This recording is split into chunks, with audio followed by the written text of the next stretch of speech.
السلام علیکم سامعین، 21 جنوری ہے۔ عنوان ہے دیش دنیا کی اہم خبریں۔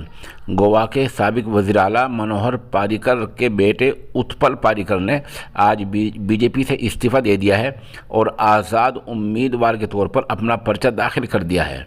ادھر دہلی میں 10,756 کورونا کے معاملے سامنے آئے ہیں اور 38 موتیں ہوئی ہیں۔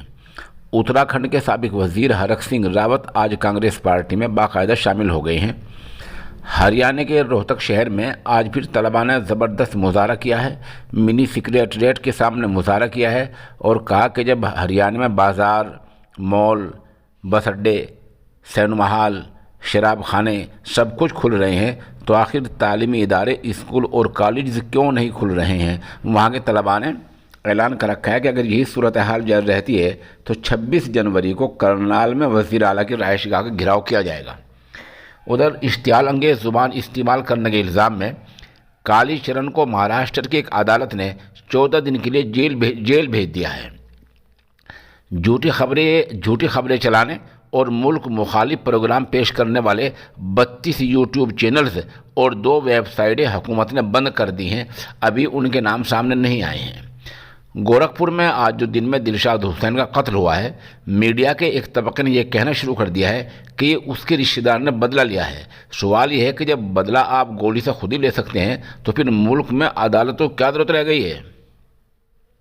ادھر آپ کو بتلا دیں کہ اتر پردیش میں جن 58 جگہوں پر الیکشن ہونے والے تھے، آج 21 تاریخ کو دن میں پرچے نامزدگی فائنل ہو گئے ہیں۔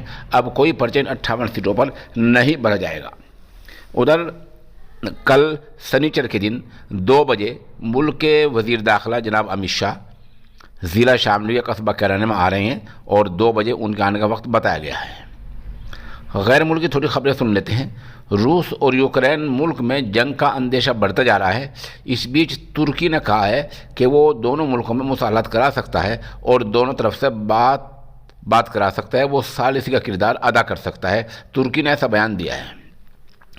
لاہور کے انارکلی بازار میں 24 گھنٹے پہلے جو دھماکہ ہوا تھا، اس بارے میں آج 2 لوگوں کو ایک اسپتال سے گرفتار کر لیا گیا ہے۔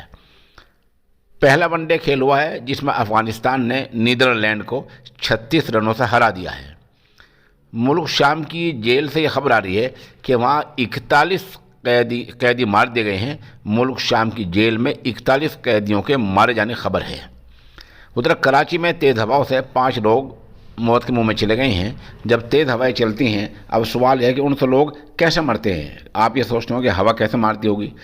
کبھی تو تیز ہوا بڑھاپے میں انسان کو نقصان دے جاتی ہے، کبھی کوئی درخت اس کے اوپر تیز ہوا میں آ کر گر جاتا ہے، کوئی بجلی کا کھمبا گر جاتا ہے، وہ سب لوگ تیز ہوا میں مرے ہوئے شمار کیے جاتے ہیں۔ تو کراچی میں تیز ہواؤں کے چلنے سے 5 لوگ موت کے منہ میں چلے گئے ہیں۔